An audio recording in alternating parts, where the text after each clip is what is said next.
Assalamualaikum warahmatullahi wabarakatuh. Perkenalkan, nama saya Alil Fiana Putri Fauzi. Di sini saya akan menjelaskan pasal 31 dalam Konvensi Wina tahun 1969.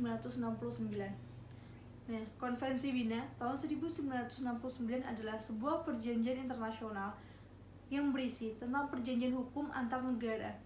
Perjanjian tersebut ditetapkan pada tanggal 23 Mei tahun 1969 dan mulai berlaku pada tanggal 27 Januari tahun 1980. Perjanjian tersebut telah diratifikasi oleh 116 negara pada Januari 2018. Konvensi Wina tahun 1969 dianggap sebagai induk perjanjian internasional karena konvensi inilah yang memuat ketentuan-ketentuan mengenai perjanjian internasional. Di sini saya akan menjelaskan tentang pasal 31 tentang penafsiran dan perjanjian. Sebelum saya masuk ke dalam isi pasalnya, saya akan menjelaskan tentang apa itu penafsiran dan perjanjian.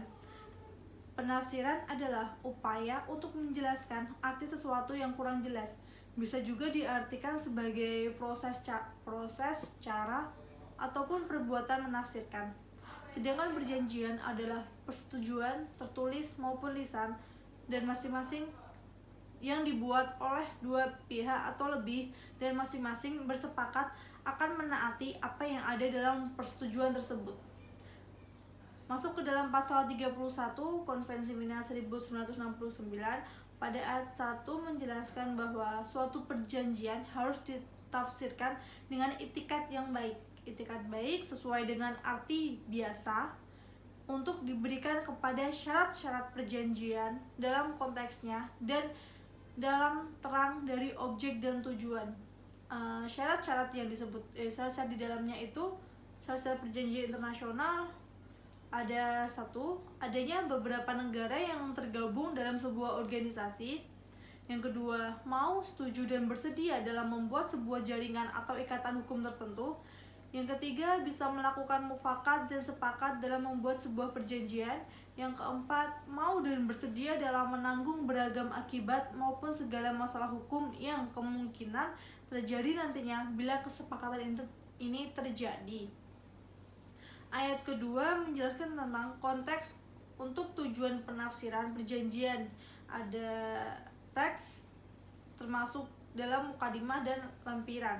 Nah, ada beberapa poin. Yang pertama, kesepakatan apapun yang berkaitan dengan perjanjian yang dibuat antara semua pihak sehubungan dengan berakhirnya perjanjian.